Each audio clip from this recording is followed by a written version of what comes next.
बिस्मिल्लाहिर्रहमानिर्रहीम इय्याका नअबुदु व इय्याका नस्तईन। तो गाइस हम आयरन डेफिशिएंसी एनीमिया कर रहे थे। लास्ट वीडियो में मैंने ये वाला और ये वाला टॉपिक आपके साथ शेयर कर दिया। यार रियली सॉरी, छोटी वीडियो आ रही हैं। इंटरनेट का कनेक्शन एक तो बहुत स्लो आ रहा है और नंबर सेकंड पे अपलोडिंग में मसला हो रहा है। इस वजह से मैं छोटी छोटी अपलोड कर रहा हूँ ताकि something is always better than nothing. जिस दिन जो है ना वो अच्छा इंटरनेट या फिर कनेक्शन अच्छी होंगी तो इंशाल्लाह मैं पूरी वीडियो अच्छी अपलोड करूँगा। अच्छा, अब जो है ना हमने लास्ट वीडियो में डिस्कस किया था कि जो फूड आयरन है ना वो फेरिक फार्म से पहले हमारे पास Fe+2 फेरस फार्म के अंदर कन्वर्ट होता था। ठीक है, ये यहाँ ड्यूडिनल साइटोक्रोम बी की वजह से जो है ना ये इसकी जो है ना हम क्या करते थे, रिडक्शन करवा देते थे। ठीक है, जाहिर बात है जब रिड्यूस होगा तो तभी ये ना हमारे पास कन्वर्ट होगा ना। अब यहाँ से फिर इसको एक गाड़ी लेने आती है जिसे हम DMT1 कहते हैं। सही है, वो लेके जाती थी इसको म्यूकोजल सेल के अंदर। ठीक है, कुछ जो है ना वो म्यूकोजल सेल के पास जो रह जाता था वो बाद में शेडिंग हो जाती थी उसकी। सही है, फिर हमने डिस्कस किया जो Fe+2 है ना जो यहाँ पे आ गया था अंदर, वो यहाँ पे एक सेकंड कर रही थे फेरोपोर्टिन 1 की मदद में। ठीक है, फेरोपोर्टिन 1 की मदद से जनाब वो फिर बाहर आता है Fe+2। ठीक है, वो अगेन Fe+3 की फॉर्म में आता है, यहाँ पे आता है हेस्टिन की मदद से ना। ठीक है, हेस्टिन की मदद से वो Fe+3 के अंदर कन्वर्ट हो गया। अब ये जाएगा ब्लड वेसल्स के अंदर। इतनी कहानी समझ आ गई। ब्लड वेसल में क्या होता है, प्लाज्मा ट्रांसफेरन के साथ जो है ना, ट्रांसफेरन मतलब जो इसको ब्लड वेसल के अंदर ट्रांसपोर्ट करता है और फिर वो बोन मैरो के पास जाएगा या फिर उसने स्टोर होना लीवर के पास और फिर वहाँ से दोबारा हेप्सिडिन जो होता है ना वो रोल आ जाता है उसका सारे का सारा। अब हम पहुँच चुके थे हेप्सिडिन के रोल के ऊपर, तो हम यहाँ से कंटिन्यू करते हैं। सही है, तो यह साथ साथ मैं बता रहा हूँ जितना मुझे आता है मैं आपको समझा देता हूँ, बाकी आप एक दफ़ा खुद रीड करेंगे तो इंशाल्लाह आपको बहुत ज़्यादा क्लियर हो जाएगा। ओके, अब ना हेप्सिडिन का रोल एक तो है हमारे पास इसकी इंटरनलाइजेशन करवाना। ये जो हमारे पास है ना, देखो हेप्सिडिन ये एक प्रोटीन है, ये बताता है कि कितनी आयरन जो है ना वो हमने एब्जॉर्ब करनी है। ठीक है, और कितनी आयरन हमने ना एक्सक्रीट करनी है जो हमारे काम की नहीं है। बॉडी की नीड के ऊपर डिपेंड करता है कि कितनी हमने एब्जॉर्ब करनी है, कितनी एक्सक्रीट करनी है। ठीक है, और ये सिंथेसिस इसकी कहाँ से होती है, ये जनाब हमारा वही प्यारा सा क्या है, लीवर के अंदर जो है ना इसकी सिंथेसिस होती है सारे के सारे। जब एक इसके बाद में इंपॉर्टेंट बात है, जब प्लाज्मा का जो है ना आपकी बॉडी का लेवल जो है ना प्लाज्मा आयरन बढ़ेगा, ठीक है, तो इसका जो है ना लेवल भी बढ़ जाएगा। सही है, हेप्सिडिन का लेवल भी बढ़ेगा। एक ये MCQ पॉइंट ऑफ व्यू से इंपॉर्टेंट बात है। वजह क्या है, हेप्सिडिन का काम बॉडी की अब्जॉर्प्शन और एक्सक्रीशन। अगर बॉडी के अंदर पहले ही आयरन ज़्यादा है, मतलब अच्छे खाते पीते घर का बंदा है ना, ठीक है, तो हेप्सिडिन क्या है अपना लेवल बढ़ा लेगा और इसकी आयरन की अब्जॉर्प्शन कम कर देगा और एक्सक्रीशन ज़्यादा कर देगा। ठीक है, तो इन सिंपल वर्ड में कहूँगा, अगर प्लाज्मा आयरन का लेवल ज़्यादा है तो वो डायरेक्टली प्रोपोर्शनल है हेप्सिडिन के, तो हेप्सिडिन का लेवल भी ज़्यादा होगा। अगर प्लाज्मा आयरन का लेवल कम होगा तो हेप्सिडिन का लेवल भी कम होगा और ये कम जो है ना वो एक्सक्रीशन करवाएगा और अब्जॉर्प्शन के अंदर जो है ना मदद मतलब अब्जॉर्प्शन होने देगा। अगर इन असल काम हेप्सिडिन का अब क्या है, आयरन की अब्जॉर्प्शन को कम करवाना। सही है, रिड्यूस करना आयरन अब्जॉर्प्शन को। अगर हमारे पास ऑलरेडी प्लाज्मा का लेवल ज़्यादा है तो ये अपना लेवल ज़्यादा कर लेगा और बॉडी के अंदर जितनी भी इंटेस्टाइन के अंदर अब्जॉर्प्शन हो रही है ना उसको कम करना है इसने। अब इसका मैकेनिज्म समझते हैं किस तरह ये काम करता है। देखो ये सपोज करें इंटेस्टाइन है ना, ठीक है, ये जनाब उसके म्यूकोजल सेल जो भी है आपके पास। अच्छा, अब इंटेस्टाइन वाल के म्यूकोजल सेल के अंदर जो है ना एक तरफ हमने पढ़ा था कि ये हमारे पास क्या होते थे, जो ट्रांसपोर्टर होते थे ना, जिसने Fe+3 को Fe2 में कन्वर्ट किया, वो साइटोक्रोम बी थे। ठीक, उसके बाद वहाँ DMT1 थे, ऐसी बात की हमने। ठीक है, DMT1 था। फिर हमारे पास यहाँ पे क्या था, यहाँ पे जो Fe+2 को बाहर लेके जाता है म्यूकोजल सेल से, वहाँ था फेरोपोर्टिन जो थे ना 1, फेरोपोर्टिन 1 जो थे ना हमारे पास था। इसका काम, हेप्सिडिन का काम, जो हमारे पास फेरोपोर्टिन 1 है ना ट्रांसपोर्टर, इसकी इंटरनलाइजेशन करवा देनी है इसने। सही है, अब इसकी जब इंटरनलाइजेशन करवा देगा तो हमारे पास क्या होगा, ये मेम्ब्रेन से जो है ना वो आयरन को निकाल के ठीक है। मतलब यहाँ जो मेम्ब्रेन्स के साथ साथ लगा हुआ है उसको निकाल के सेल के अंदर जो है ना वो लाना शुरू कर देगा मैक्सिमम जो है ना इसने। वजह क्या है, फेरोपोएटिन जो है ना यहाँ पे इसकी जो इंटरनलाइजेशन होगी तो जितना भी आयरन होगा वो जो है ना वो सेल के अंदर आके स्टोर होना शुरू हो जाएगा। अब जो म्यूकोजल सेल हमें पता है कि इसकी कंटिन्यूसली जो है ना वो शेडिंग ऑफ होती रहती है, ठीक है। जब ये शेड होगा तो एक्स्ट्रा आयरन जो है ना वो भी हमारे पास क्या होगा, शेड ऑफ होगा। जो फीसिस के अंदर हमारे पास आता है ना 0.5 to 1 ग्राम, तो अगर वो ज़्यादा आयरन ले रहा है तो आयरन की क्वांटिटी थोड़ी सी ज़्यादा हो जाएगी। एक काम इसका शेड ऑफ करना और रिमूव करवाना थ्रो फीसिस, किस चीज़ को, जो हमारे पास एक्स्ट्रा आयरन आ गया था ना, ठीक है, जितना भी हमारे पास एक्स्ट्रा आयरन था उसको शेड ऑफ करवाना किसका काम है, हेप्सिडिन का काम है। इजी हो गया। इसके अलावा इंटेस्टाइन के साथ साथ ये हमारे पास स्प्लीन के ऊपर भी एक्ट करेगा, ठीक है, लीवर के ऊपर एक्ट करेगा, ड्यूडिनम के ऊपर तो मैं भी बता दिया, एक्ट करके, ठीक है, हेप्सिडिन अपना वर्क करवाएगा और ये सारी की सारी काम हमारे पास हो जाएगी। इन सिंपल वर्ड अगर यहाँ पे मैं आपको दिखा दूँ तो उसने कहा है हेप्सिडिन जो है ना वो कंसंट्रेशन हाई, ठीक है, ferroportin level fall and less iron is absorbed, ठीक है। अगर प्लाज्मा लेवल आयरन ज़्यादा है, हेप्सिडिन अपना लेवल ज़्यादा कर लेगा और अब्जॉर्प्शन ऑफ आयरन जो है ना वो कम करवा देगा। वजह क्या है, वो उसने इंटरनलाइजेशन करवा देनी है, ठीक है, और वो सारे के सारे basolateral transporter iron is increase eventually leading to systemic iron. अगर ऐसा ना हो तो वो कह रहा है सिस्टेमिक जो है ना वो ओवरलोड हो सकती है सारी की सारी। अच्छा, अब हमारे पास थोड़ी सी और इसकी डीप के अंदर चले जाते हैं तो वो कह रहा है कि जो इंट्रासेलुलर और एक्स्ट्रा सेलुलर, अगर मैं चार्ट की फॉर्म में बताऊं जिस तरह हमारे टीचर्स हमें बताया है, ठीक है, मैंने जिस तरह सीखा है वो है इंट्रासेलुलर प्लस एक्स्ट्रा सेलुलर जितनी भी आयरन की हमारे पास कंसंट्रेशन है, ठीक है, वो आयरन रिक्वायरमेंट, ठीक है, और हमारे पास इन्फ्लामेशन जो है ना, इसका रोल किसके साथ है, कनेक्टेड है हमारे पास हेप्सिडिन के साथ। सही है, मतलब ये भी इसके ऊपर, ये भी इसके ऊपर और ये भी। देखो, जब इंट्रासेलुलर और एक्स्ट्रा सेलुलर आयरन लेवल ज़्यादा होगा तो हेप्सिडिन अपना लेवल ज़्यादा करवा के ड्यूडिनम से इसकी एब्जॉर्प्शन कम करवाएगा, ठीक है। अगर आयरन रिक्वायरमेंट बॉडी के अंदर बढ़ गई है, वो माल न्यूट्रिशन का शिकार है, उसको आयरन की कमी हो रही है, जिस तरह आयरन डेफिशिएंसी एनीमिया, तो हेप्सिडिन अपना लेवल कम कर लेगा ताकि ये आसानी से अब्जॉर्ब हो सके, इंटरनलाइजेशन नहीं करेगा ये, ठीक है। अगर इन्फ्लामेशन बॉडी के अंदर होगी तो क्या होगा, इसकी वजह से हेप्सिडिन का लेवल अगेन बढ़ जाएगा।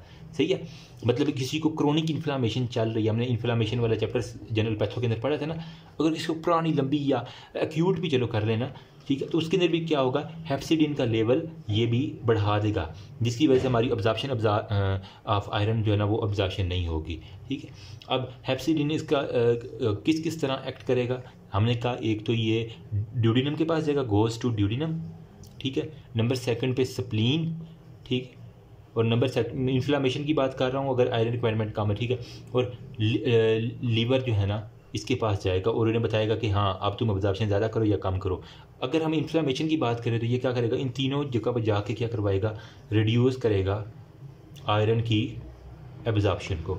सही है, तो ये एक सिंपल सी कहानी है, अगर इस तरह बना देगा तो एग्जामिनर की आंख मेरे ख्याल में ब्लिंक कर जाए और आपको वो अच्छे नंबर दे देंगे। इन्फ्लामेशन के ऊपर थोड़ी सी हम ब्रीफ बात करते हैं। देखो, अगर तो हमारे पास हुई है जनाब इन्फ्लामेशन, क्या होगा, मैंने कहा inflammation directly proportion to hepcidin level, तो हमारे पास हेप्सिडिन का लेवल भी बढ़ गया। अब जब इसका लेवल बढ़ेगा तो हमारे पास क्या होगा, आयरन की जो है ना वो एब्जॉर्प्शन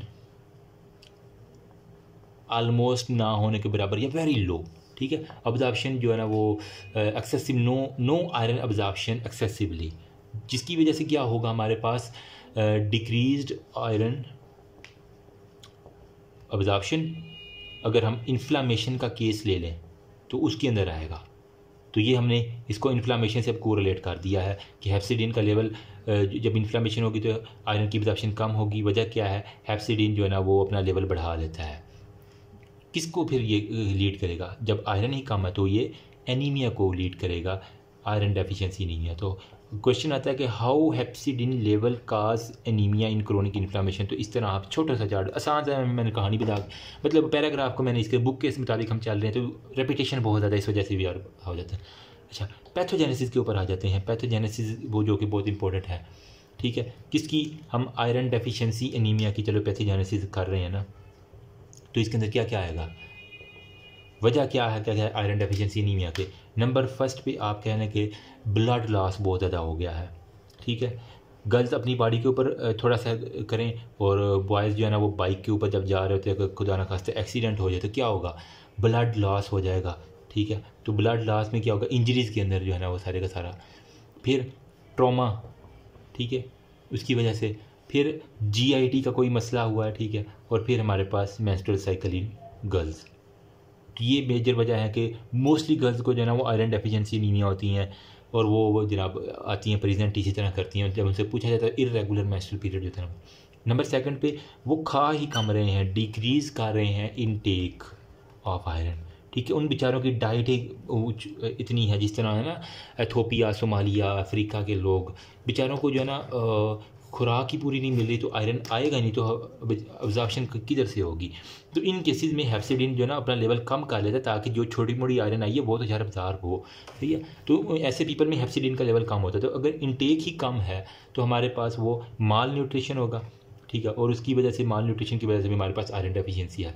या फिर कोई ऐसी कंडीशन है जिसके अंदर आयरन की डिमांड बढ़ गई है, हालांकि एब्जॉर्प्शन भी ठीक हो रही है, ठीक है, और कोई इस तरह का मसला भी नहीं है, माल न्यूट्रिशन भी नहीं है वो, लेकिन फिर भी जो है ना वो आयरन की जो है ना वो डिमांड बढ़ गई है। तो डिमांड बढ़ गई है, लेकिन वो उसके मुताबिक जो है ना वो खा पी नहीं रहा, तो उसकी वजह से आयरन डेफिशिएंसी। सपोज करें किन किन कंडीशन में, अगर तो आफ्टर मैरिज लाइफ जो है ना वो गर्ल प्रेगनेंट है ना, ठीक है, तो प्रेगनेंसी के अंदर वो कहते हैं ना कि अच्छा खिलाओ पिलाओ, पहले भी तो खिलाना अच्छा ही होता है, लेकिन उसमें स्पेशल एक केयर करनी पड़ती है फीमेल की ना। तो जो अच्छे हस्बैंड होते हैं वो स्पेशल केयर करते हैं, बिलीव मी। अच्छा, प्रेगनेंसी के अंदर जो है ना उनकी आयरन की डेफिशिएंसी को पूरा हम फॉलिक एसिड साथ देते हैं, ताकि उसको न्यूरल ट्यूब डिफेक्ट ना हो बच्चे को। फिर मतलब आपकी जो है ना वाइफ या फिर लाइफ पार्टनर, वो डिसाइड करते हैं आपकी आने वाली जनरेशन को। तो इस वजह से स्टिच इन टाइम सेव नहीं, अगर उसे आयरन डेफिशिएंसी है तो उस टाइम पे आयरन की कमी को पूरा करेंगे तो बच्चा भी हेल्दी पैदा होगा, वरना बच्चा भी बेचारा सूखा ही पैदा होगा ना, ठीक। नेक्स्ट में हमारा डिमांड तब ज़्यादा जब चिल्ड्रन जो है ना बच्चा पैदा होगा तो वो ग्रोथ के लेवल पे होगा ना, मतलब प्यूबर्टी के लेवल के ऊपर जा रहा है, तो वहाँ पे उसकी ग्रोथ ज़्यादा हो रही है, तो यकदम ये पता है ना कद निकलता है लड़कों का अमूमन, तो ये था। अच्छा, नंबर थर्ड पे हमारे पास कब कब आयरन डेफिशिएंसी एनीमिया हो सकता है। तो इस वजह से जो ग्रोथ वाले बच्चे होते हैं ना उनको स्पेशल जो है ना वो दूध, खजूर और इस तरह की चीज़ें बहुत ज़्यादा वफर मिकदार में खानी चाहिए, और खाते भी हैं लोग अच्छे जो पढ़े लिखे हैं ना, ठीक है। इसी वजह से आपने देखा कि अमीर लोग बच्चे जो है ना वो थोड़े हेल्दी होते हैं, जो एक्सरसाइज भी साथ करते हैं। ये नहीं बर्गर बच्चों की बात नहीं मैं खा रहा प्लीज़, ठीक है। फिर माल अब्जॉर्प्शन अगर हो रही है, ठीक है, मतलब खा भी ठीक रहा है, टपा टप खाई भी जा रहा है, ठीक है, कोई इस तरह का मसला भी नहीं है, लेकिन अब्जॉर्प्शन नहीं हो रही उसकी, तो सारे का सारा क्या है, फिसिस में लॉस हो रहा है, ड्यूडिनम जो है वो अब्जॉर्ब नहीं कर पा रहा। या फिर कुछ ऐसे केसेस होते हैं जिसके अंदर ना ड्यूडिनम को जो है ना वो इसको पार्शली जो रिमूव कर दिया सर्जरी के ज़रिए, तो अब जो पार्ट रिमूव हो गया वो अब्जॉर्प्शन ही नहीं करेगा, मतलब सर्जरी हुई है किसी भी वजह से ना, ठीक है, तो उतना पार्ट हमने डॉक्टर ने रिमूव कर दिया, तो अब उसकी आयरन की अब्जॉर्प्शन नहीं होगी। तो ऐसे चिल्ड्रन को हम फिर बाहर से आयरन लाजमी देना पड़ेगा, अगर ना दें तो फिर उनको आयरन डेफिशिएंसी हो सकती है, ठीक है। मतलब सर्जरी के साथ इसको हमने रिलेट कर दिया है, उसको अगर रिमूव किया गया है ड्यूडिनम किसी वजह से। तो अब आयरन डेफिशिएंसी हो गई है, तो वो क्लिनिकल प्रेजेंटेशन किस तरह वो करेगा, ये हम थोड़ा सा देख लेते हैं। क्लिनिकली वो जो है ना वो आपके पास मतलब ये एग्जामिनर का जो है ना वो जिसको कुछ भी ना आ रहा हो तो उससे पूछते हैं कि क्लिनिकल प्रेजेंटेशन बेटा बता दें आयरन डेफिशिएंसी की, तो आपको ये 6 जो है ना वो कहते हैं ना 5 प्रॉब्लम 1 सोल्यूशन, लेकिन यहाँ पे आपने 6 सोल्यूशन बता देने हैं, तो इंशाल्लाह बहुत अच्छा है। सबसे पहले हमने बताया सर उसको लेसिट्यूड होगा, ठीक है, लेसिट्यूड मतलब थका थका हर वक्त नींद के गुबार में, ठीक है। नंबर सेकंड पे वीकनेस होगी, ठीक है। नंबर थर्ड पे हमारे पास फटीग उसको बहुत ज़्यादा होगी, ठीक है। नंबर फोर्थ में हमारे पास क्या होगा, उसको डिस्निया होगा बहुत ज़्यादा, ठीक है, मतलब उसको सांस थोड़ा सा काम करेगा, होगा हाय मेरा सांस फूल गया, हाय मेरा सांस उखड़ जाना, इसको उर्दू में कहती है ना, ठीक है। मतलब 2 सीढ़ियाँ चढ़ेगा और उसका सांस ऐसा फूला हुआ होगा जैसे वो ना हल चला के आया हुआ हो, काम देखो इसके। फिर हमारे पास पाल्पिटेशन होगी, ठीक है, जब सांस उखड़ेगा तो साथ उसको ना पसीना पसीनी हुआ पड़ा होगा, इवन सर्दियों के अंदर भी उसे पसीने आ रहे होंगे। फिर क्या होगा, एंजाइना उसको जो है ना वो मतलब कार्डिक इश्यूज़ जो है ना वो हार्ट पेन हो गया, इस तरह की बाजारी बात है, दिल को ज़्यादा वर्क करना पड़ेगा, सांस उखड़ेगा, ठीक है, तो दिल को ज़्यादा वर्क करना पड़ेगा और वो सारे का सारा जो है ना वो हार्ट बीट इंक्रीज़ हो जाएगी। फिर इसके साथ अगर जो मैंने ऑब्ज़र्व किया ना, ऐसे जो अगर चले मेल की बात कर लेते हैं, अगर किसी मेल को जो है ना वो आयरन डेफिशिएंसी एनीमिया है तो वो उसकी सेक्सुअल लाइफ भी जो है ना बहुत ज़्यादा डिस्टर्ब होगी। ठीक है, ये बुक के अंदर नहीं लिखा हो, लेकिन ये मैं अपनी ऑब्जर्वेशन बता रहा हूँ कि उसकी ना ऐसे पेशेंट देखे गए हैं कि वो जो है ना वो सेक्सुअल लाइफ के अंदर जो है ना ज़्यादा कामयाब नहीं होते। वजह क्या है, वही उन्हें वीकनेस से है, फटीग हो जाए बहुत जल्दी। ठीक है, थोड़ा सी भी एक्सर्शन करेंगे तो उन्हें एंजाइना पेन, वो ऐसे करें कि मुझे दिल का अटैक हो रहा है, तो वहीं पे जो जितना भी जो है ना वो काम है वहीं पे ख़त्म ही हो जाना उसका, फिर बेचारे का और क्या करना है उसने। इस वजह से जो बिफ़ोर मैरिज मैं यही रिकमेंड करता हूँ, अब इवन अपने दोस्तों को भी, अगर किसी की शादी हो ना, ठीक है, तो वो अपने आप को ज़रा अच्छा खिलाएं पिलाएं, अपने टेस्ट करवा कर देखें, उन्हें खुदा ना खास्ता हेपेटाइटिस तो नहीं है, उन्हें एनीमिया तो नहीं है, HB लेवल उसका कम तो नहीं है।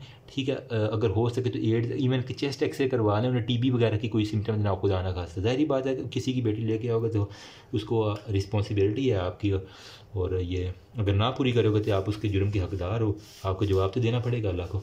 ठीक, तो ये सारी चीज़ें। अब क्लिनिकल प्रेजेंटेशन देख लें, एक तो ये है वो खुद बताएगा, आप जो देखेंगे ना, ठीक है, अब उसके अंदर क्या होगा, उसके सबसे पहले ना नेल्स जो है ना उसकी शेप देखनी है आपने।